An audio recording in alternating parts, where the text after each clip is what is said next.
Mr. Mayor, honorable councilors, my name is Ben Chin. I'm here tonight as a private citizen and a resident of 16 Kensington Terrace.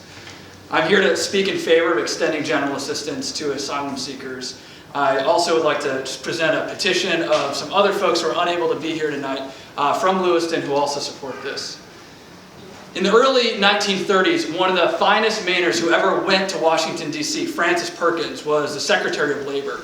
And while most of us know her as one of the women who helped found Social Security, unemployment insurance, the minimum wage, and all the other basic underpinnings of the modern economic social contract, at the time, the Secretary of Labor oversaw immigration. And during the Holocaust, as World War II progressed across Europe, she was in the position of trying to get visas for German Jews who are fleeing the country. And the entire cabinet and the president opposed her doing this. There were no laws on the books that would create special circumstances for people fleeing the Holocaust to come to the country. So her only recourse was to create 231,000 temporary tourist visas to allow Jews to escape Germany during the Holocaust to come to the country. I guarantee that I know of no historian today who looks back 80 years ago and wonders what those Jews said going to the embassy to apply for their asylum. I don't think anybody cares what their visa status was when they got here. I think the only questions that we ask when we look back in that period of time are how, as a country, could we even think of denying that freedom to those people who needed it the most? This is not an idle comparison. More people have died in the Congo than in any military conflict anywhere in the world since World War II. More than Vietnam, more than Iraq, more than Afghanistan, more than Korea. The parts of Central Africa from which people are fleeing are literally the most war-torn places in the world that we have seen since the Holocaust.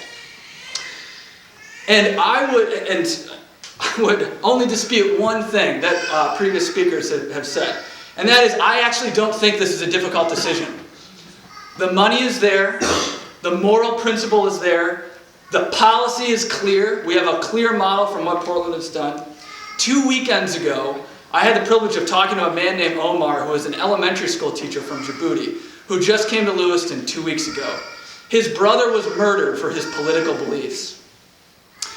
He knew that his children were next, and I was in a room filled with 6 and 7 and 8 and 9-year-old children.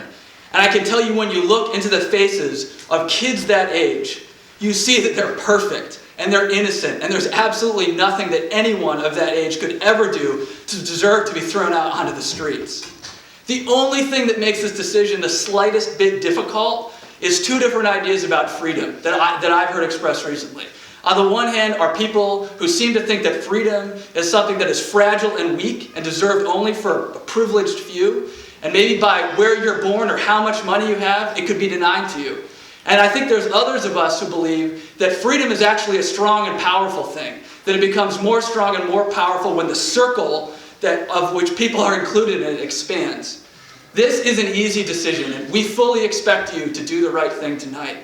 But I assure you of one thing, that as you look out into this vision of who Lewiston is, we are not going anywhere. This is the future. And we might not get exactly what we want tonight, but we are not going anywhere. We will not take no for an answer. Thank you.